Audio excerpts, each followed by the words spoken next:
Uh, he died in 1700. Right? He was made poet laureate in 1668. Published a book and conversion to Catholicism in about 1686, 1689. Loss of court offices upon accession of William Mary, and 1697 translation of Virgil.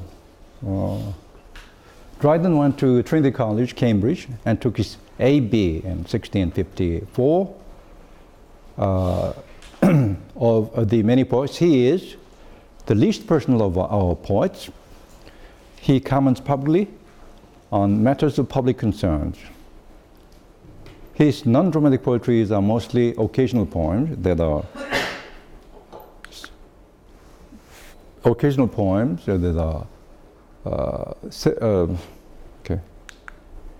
social and ceremonial, written not for the self but for the nation. This is from Milton pages. His achievement, his drama belongs to his stage. He's talking about his own stage in his plays. His criticism, critical writing, established canons of taste and established the principles of neoclassicism that follows this age. Right? His prose style is easy, lucid, plain, shaped to the cadence of natural speech. His satire, a great influence on Alexander Pope. He is probably the greatest satirist in English poetry. Alexander Pope, the most brilliant satirist in the next century. His poetry is characterized by dignified, unaffected, precise musical language, a notable instrument of public speech. Three poets in three different ages born. Three poets born in three different ages. Where? Greece, Italy, England. Did adorn. Okay. Did adorn. Okay. Which one is subject? Adorn is verb. Did is an emphasis. Three poets. Verb is adorned. Did adorn. Greece, Italy, England. Okay. Three poets. Did adorn. Greece, Italy, England. In three different ages. Born in three different ages. So who are they? Guess. Who are they? The poem is about Milton, so one of three is what? Milton, and he was born in England, and in his biography we saw Dryden translated Virgil, so it must be Virgil. Which one?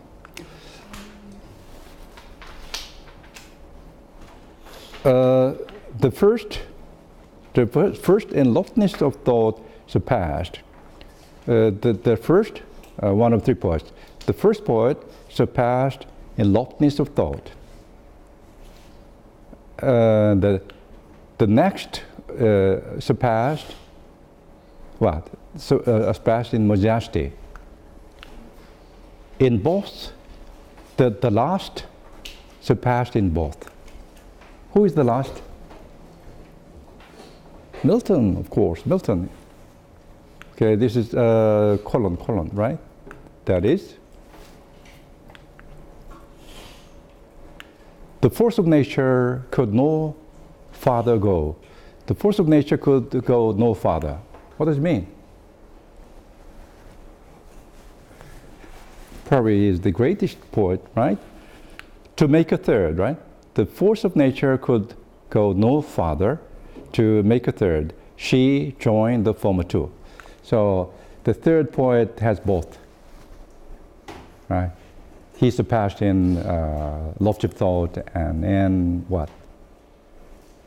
Lofty thought and what? Majesty, right? So the first poet is what? Homer, Virgil, Milton. Okay, this engraved beneath the portraits of Milton in Jacob Tonson's edition of Paradise Lost, 1688. It's kind of caption, okay, in a book, Paradise Lost, Jacob Tonson's edition of Paradise Lost. Epgram. So it's very clean, right? Very compact, right? 3 poets in 3 distant ages born. Greece, Italy, England did adorn. The first in loftiness thought surpassed, the next in majesty, in both the last.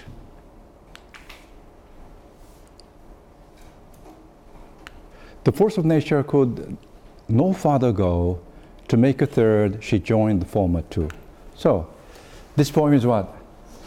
Very personal, very objective, not subjective, right? This is the kind John Dryden did, right? So, okay, there is another poem by him. Oh, what kind of person is he? Actually, the Wikipedia is probably the best dictionary available today, right? So why is it good? It's updated. It's being updated continuously. So it's good, right? So let's go to the Wikipedia to look further into the John Dryden's biography.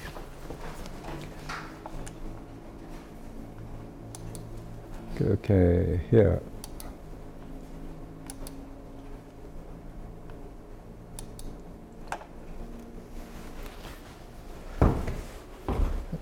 John Dryden.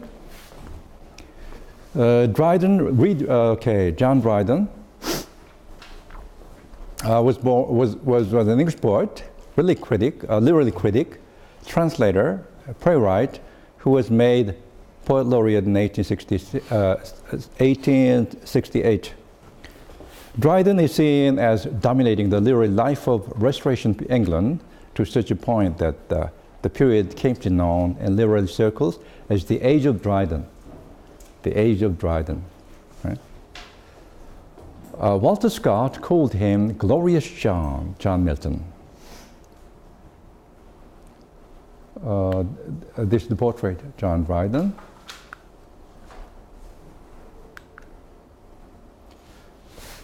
Very handsome, right? Dryden was born in the village rectory of Old Windsea near Thrapston in Northamptonshire, Northampton, Hampshire. Where is it? Where his maternal grandfather was rector of All Saints. He was the eldest of 14 children born to Erasmus Dryden. 14, okay. Wife Mary Pickering.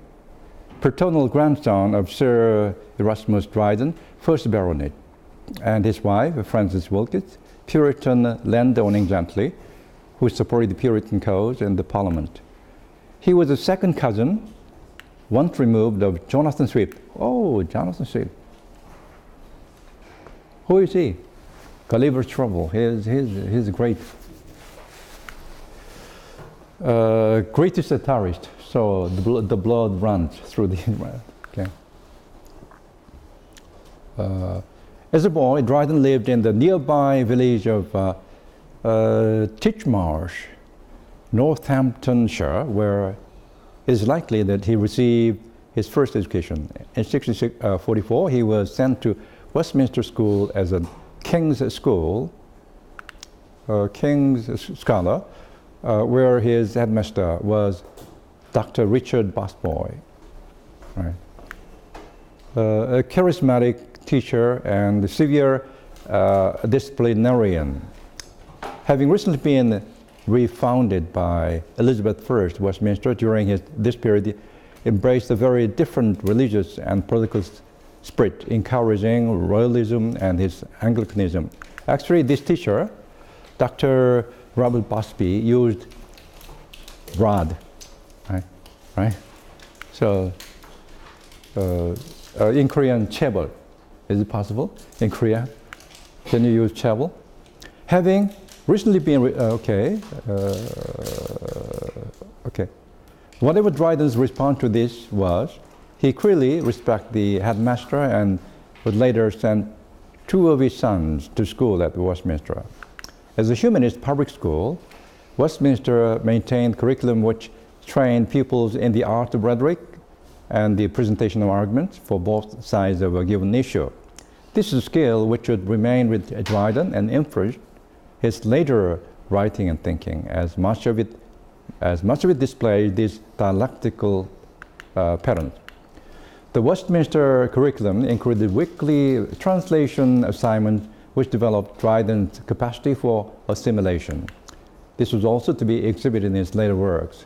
His years at Westminster were not uneventful, and his first published poem, an elegy with a strong royalist feel on the death of his schoolmaster Henley, Lord Hastings, from smallpox, alludes to the execution of King Charles I, which took place on 30th January 1649, very near the school where Dr. Busby had first prayed for the king and then locked in his schoolboys to prevent their attending the spectacle.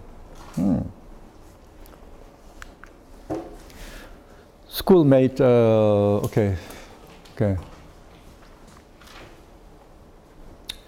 In 1650, Dryden went up to Trinity College, Cambridge, where he would have experienced the return to the religious and the political ethos of his childhood. The master of Trinity was a Puritan preacher by the name of Thomas Hill, who had been a rector in Dryden's own village. Though there is little specific information on Dryden's undergraduate years, he would most certainly have followed the standard curriculum of classic rhetoric mathematics.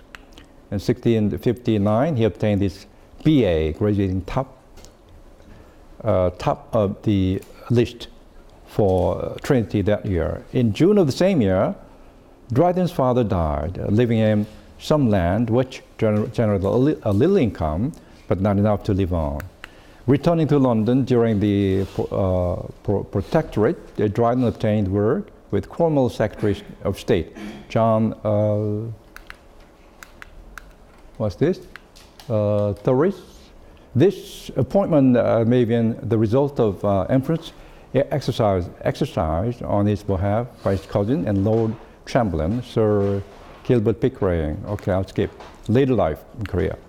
After the Restoration, Dryden quickly established himself as the leading poet and literary critic of his day. He transferred his allegiance to the new government, along with Astrea Redux. Dryden welcomed the new regime with 2 more panegyrics to his sacred majesty. Okay, so he is a occasional poet. Okay. The pictures are too dark, right? Too dark. Reputation influence. Dryden was the dominant literary figure and influence on his age. He established the heroic couplet as a standard form of English poetry by writing successful satires, religious pieces, fables, epigrams, compliments, prologues, plays with it. He also introduced the Alexandrine, the poetic form, and triplets into the form. In his poems, translations, and criticism, he established poetic diction appropriate to the heroic couplet. Auden referred to him, one of the modernists, very good poet, born in England and emigrated to the United States. Auden referred to him as the master of the middle style. That was a model for his contemporaries and for much of the 18th century. The considerable loss felt by the English military community at his death was evident in the elegy written about him. Dryden's heroic couplet became the dominant poetic form of the 18th century. Alexander Pope, 18th century. Alexander Pope was heavily influenced by Dryden. Okay.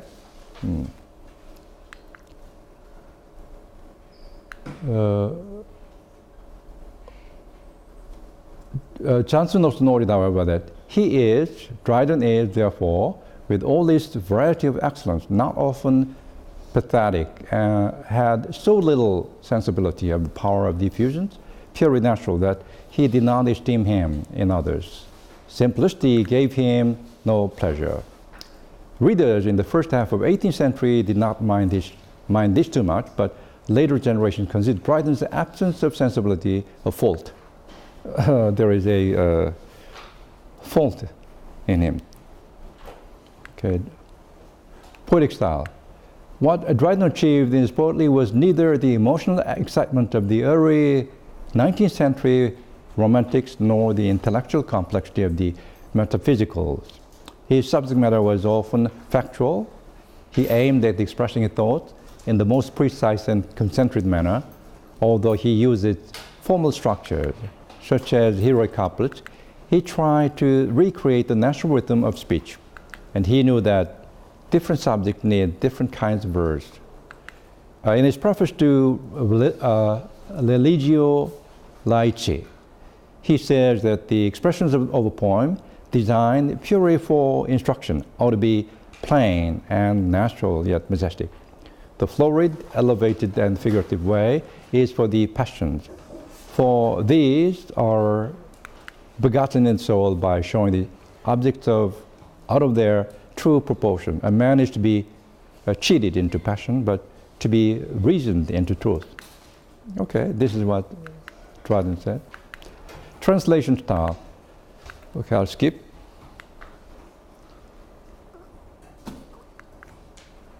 Family, okay, selected work. Okay.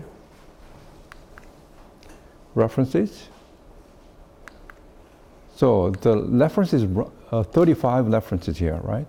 So if you do research, you can go through these lists, right? If you want to research on Dryden, for example, you have to do a graduation thesis, right? So graduation paper, when you do it, John Dryden or David Hopkins, John Dryden is a book, right? Dryden, John Dryden, Cambridge Alumni Database, or M.S. Abrams. This is an article, right? John Dryden in the Norton Anthology of English Literature, 7th edition. I think this one is the same as we have it. Okay, and T.S. Eliot, John Dryden, select essays, right? Eliot talked about John Dryden. And what else? John Dryden, the major works. This is editor, Keith Walker.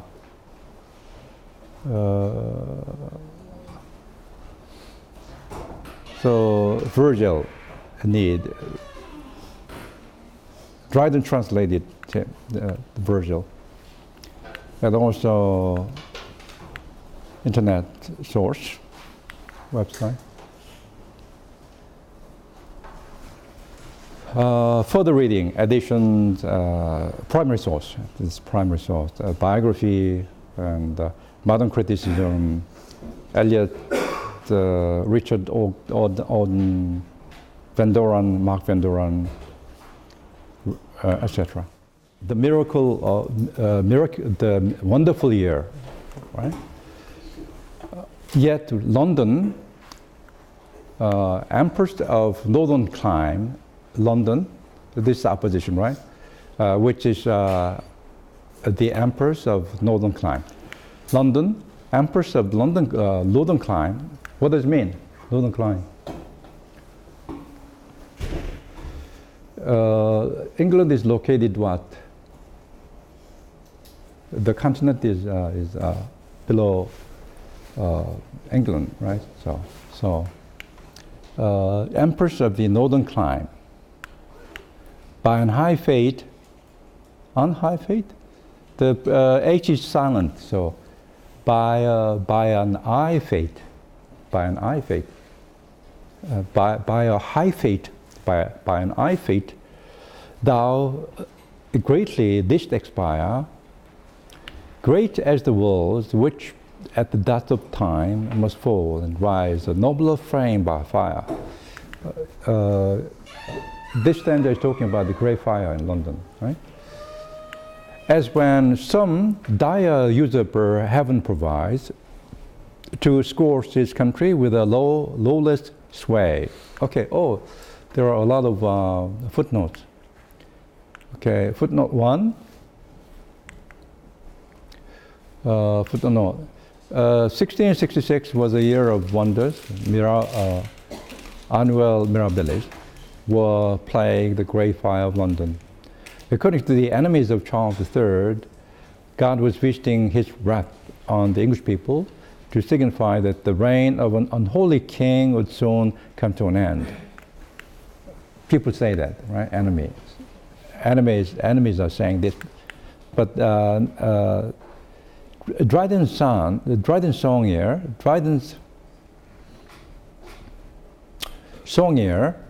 interprets the wonders differently as trials sent by God to punish rebellious spirits and to bind the king and his people together. Bind the king and the people together. Never had prince or people more mutual reason to love each other. Charles had an endured rejection and exile. England had been torn by civil wars. Dryden views these sufferings as a covenant, a pledge of better time to come.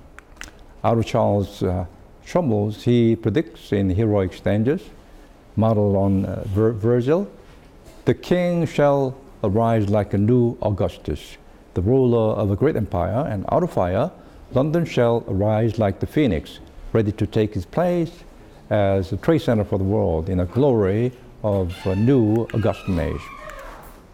Okay, footnote 2, what's this? Footnote 2.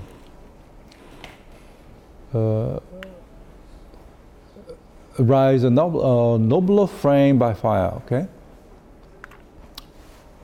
Footnote 2. Ovid, whom the Dryden quotes, foretells in the Metamorphoses, the first, part 1, that the world will be purged by fire. Okay, footnote 3. Okay. As when some dire usurper heaven provides to scourge his country with a lawless sway. His birth perhaps some pretty village hides. His birth perhaps some petty village hides his birth and sets his cradle out of fortune's way. Till fully ripe, his swelling faith breaks out. Till his swelling faith breaks out fully ripe, and hurries him to mighty mischiefs on. His prince, surprised at first, no ill could doubt, and wants the power to meet it when 'tis known. Such was the rise of this producer fire, which in mean buildings, first obscurely bred, from thence did soon to open streets aspire, straight to palaces and temples spread. So it's talking about the fire spreading to palaces and temples. Methinks, I think, already from this chymic flame, I see a city of more precious mold, rich as the town which gives the Indies name. Okay, footnote 5, 6. Fear, 5. Alchemic or transmuting. The fire of the fire of London, which utterly consumed the central city, burned for 4 days, September 2nd to 6th. By September 10th, Christopher Wren had already submitted a plan, much of it later adopted for rebuilding the city on a grander scale. So the fire was good, right?